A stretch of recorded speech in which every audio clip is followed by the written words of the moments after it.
One important lesson that I learned is doing a right thing even when no one is watching and making a decision based on what is right.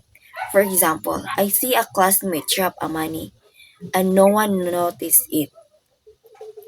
Ethics teach me to return it instead of keeping it because ethics taught me that our actions have consequences not only for ourselves but for other people and society as a whole. And I also learned about fairness and respect, like treating everyone equally and not judging others quickly. We have a freedom to choose to make a decision.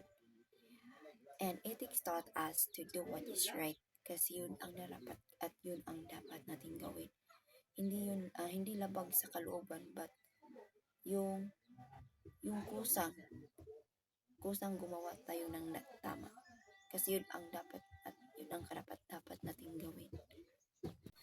This lesson helped me to become more aware of my actions and decisions and made me think before I act.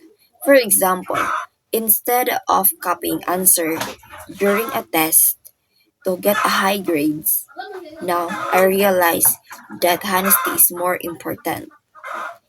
And I also learned that I try to understand the situation first before judging them. And I become more patient and respectful in dealing with other people. I will apply this by making a good choice in every situation, by practicing honesty and integrity in everything. I will try to make fair decisions and stand up what is right and respect others' opinion even they are different from mine. For example, I will be honest in schoolwork, avoid cheating, and admit my mistake if I do something wrong. I will take responsibility for my actions and learn from my mistake.